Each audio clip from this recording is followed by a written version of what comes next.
Halo, kembali lagi bersama saya Milto Seren di channel YouTube Lazaro Jamat. Di video kali ini saya akan mereview buku ke-13 dari mata kuliah pilihan, yaitu Sosiologi Konflik, dengan judul buku Peringatan sebagai Konflik, Ruang, Memori, dan Identitas dalam Proses Perdamaian. Yang pertama yaitu pengantar dari buku ini menjelaskan dalam konteks resolusi konflik, zikir merupakan elemen yang sangat penting dari proses penyembuhan. Nah, mengakui bahwa sebagai individu dan komunitas ikatan, kita dan memang menjalani sejarah. Yang kita ingat adalah apa yang kita tidak kalah pentingkan adalah kebutuhan untuk menyadari bahwa menangani kita, yaitu adalah konflik masa lalu, adalah tugas jangka panjang. Nah, kompleks dan sulit bahwa kita harus waspada terhadap apa yang bisa dan tidak bisa diberikan oleh tantangan bagi kita. Kita harus waspada bahwa apa yang bisa dan tidak bisa diberikan, bahwa sebagai individu dan sebagai masyarakat bukan tentang kebutuhan untuk mengingat, melainkan bagaimana menemukan cara kreatif untuk mengingat itu memungkinkan kita untuk maju sebagai masyarakat.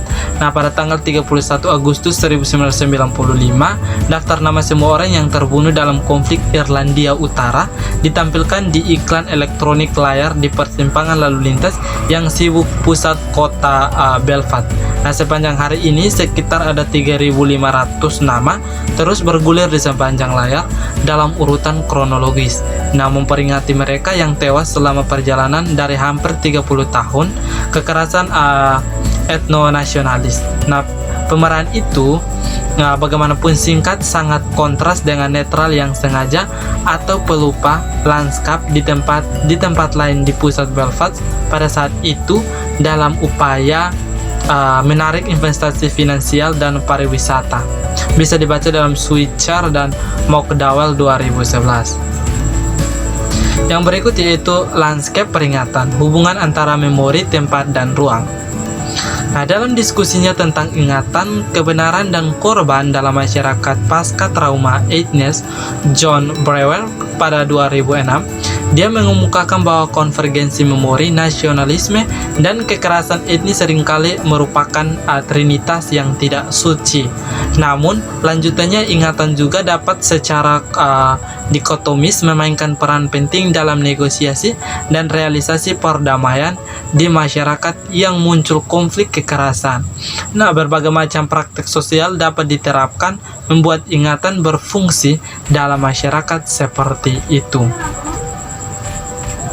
Memori dalam ruang, tempat pembuatan. Nah, menulis pada tahun 1997 di situs Konflik dan Tragedi di Amerika, Kenneth Foote mencatat bahwa begitu banyak yang telah ditulis tentang tragedi dan kekerasan di Amerika Serikat. Nah, sangat sedikit pada saat itu telah ditulis tentang nasib situs itu sendiri. Nah, di sini penulis berpendapat bahwa cerita-cerita situs itu menawarkan wawasan tentang bagaimana orang bergumul dengan makna tragedi dan mengungkapkan banyak tentang sikap terhadap kekerasan. Peringatan dan sejarah. Nah, simbol fisik dari memori adalah sumber daya, katalisator, dan ikatan dengan sejarah yang dialami dalam ruang seiring waktu. Nah, di Balkan dan di Irlandia Utara, ledakan memori sedang berlangsung. Nah, plaktak, mural, dan monumen mewakili beberapa bentuk peringatan yang paling mudah ransum dalam lanskap budaya dan fisik. Kekuasaan politik dan masa lalu. Nah, teknik erat dengan suara-suara yang mengartikulasikan sejarah dan ingatan kekuasaan. Nah, kekuasaan menghadapi hubungan antara kebenaran sejarah, bersemangat, peristiwa, dan bagaimana ini mengikuti dalam ingatan dan cerita dapat menyajikannya. Nah, kenangan yang direfleksikan dan digambarkan di masa sekarang seringkali tidak memiliki kebijakan akurasi sejarah dan tetap rentan terhadapnya manipulasi dan monopoli narasi ideologis dan egois dari masa lalu. Janji perdamaian. Ketika pihak yang bertingkai berkomitmen dan menandatangani kesepakatan akal bersama bantuan, tetapi terutama berharap bahwa pembunuhan, perusukan, dan kekerasan mereda seiring menutupi perasaan kecewa dan kehilangan yang berasal dari kesalahan. Nah, janji perdamaian yang muncul dalam euforia gecatan senjata atau kesepakatan seringkali terungkap dalam tanggapan naluriah orang terhadap berita kekerasan itu bisa berhenti. Nah, di Irlandia Utara, Bosnia, dan tempat lain, tanggapan kolektif sangat terlihat pada orang-orang yang merayakan bersama. Nah, dunia yang sedang berperang, konteks dan aktor. Nah, sedangkan ulama umumnya sepakat bahwa sejak Perang Dingin ada telah menjadi pengurangan konflik bersenjata di seluruh dunia. Nah, sebagai dunia kita tahu itu telah berubah drastis sejak peristiwa tanggal 9 November dan meminjam kata-kata Griffiths dan Whitefield bisa dibaca dalam bukunya yaitu 2009 halaman 11. Jauh dari Pasifik, mereka menunjuk pada 5 tren atau pola utama yang saat ini menangani konflik kontemporer. Sifat proses perdamaian. Nah, terlepas dari keragaman dan jangkauan mediator, proses perdamaian belum tentu menjadi lebih mudah daripada setelah perang besar. Nah, proses perdamaian dibebani dengan beban harapan dan janji. Mereka memiliki fungsi masa lalu dan sekarang bisa dibaca dalam Surke et al. 2007. Nah, di dalamnya mereka tidak hanya ditugasi untuk mengakhiri perang, tetapi juga dengan meletakkan dasar-dasi untuk masa depan yang ramah dan damai. Tahapan perdamaian. Nah, menurut Darby 2001, proses perdamaian biasanya melibatkan 4 fase. Yang pertama, tahap pranegosiasi yang seringkali bersifat rahasia.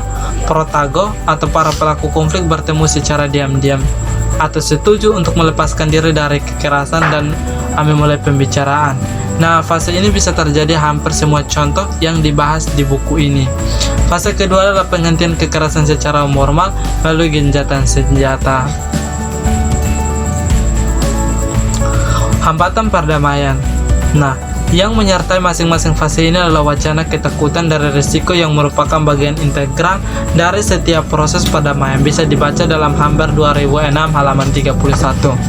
Nah, perlunya mempertaruhkan semuanya demi kompromi, membangun kepercayaan, dan mempersampingkan ketakutan adalah karakteristik dari pengorbanan yang berkelompok dan individu membuat cara berunding dan memulai perdamaian.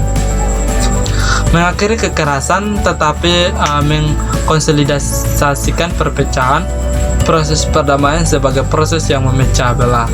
Nah, lain halnya dengan perjanjian Dayton yang ditandatangani oleh Paris pada Desember 1995, itu secara resmi mengakhiri perang 3,5 tahun di Bosnia dan Herzegovina, atau dalam skala yang lebih kecil, perjanjian Belfast atau Jumat Agung pada tahun 1998 yang seharusnya menandai berakhirnya sekitar 30 tahun. Perang dengan cara lain memperingati konflik Irlandia Utara baru. Pada hari Jumat Agung di bulan April 1998, kesepakatan politik ditandatangani itu akan mengakhiri kekerasan yang berkelanjutan selama hampir 3 dekade dan meletakkan dasar untuk bentuk baru pemerintah politik di utara Irlandia. Berdamai di Irlandia Utara. Nah, bab ini dibingkai dalam batas-batas era yang ditandai oleh pergolakan transisi dan perubahan. Nah, dikatakan di sini bahwa masa lalu dan kenangan masa lalu secara intrinsik terkait dengan masa kini dan banyak lagi khususnya untuk politik saat ini. Nah, yang sangat penting di sana ke depan adalah berbagai cara di mana saat ini mendikte apa, bagaimana, mengapa, dan di mana masa lalu itu dikenang. Strategi pasca perjanjian memperebutkan ruang dan kekuasaan. Nah, pada tahun 2006, Graham dan Nash menyerangkan identitas pasca konflik di Irlandia Utara terus dibayangkan di sekitar teritorialitas itu. Nah, mereplikasi ideologi nasionalis pada skala lokal sehingga mengikat suatu kelompok orang ke tempat tertentu. Kawan-kawan yang jatuh, kenangan Republik, ketahanan dan menceritakan kembali. Nah, ketahanan visi romantis perjuangan Republik melawan penindasan menghiasi tugu peringatan plak dan menghantui retorika para pemimpin Republik karena mereka mengingat rekan mereka yang mati di kuburan Yard melintasi Irlandia Utara dalam peringatan Paskah tahunan.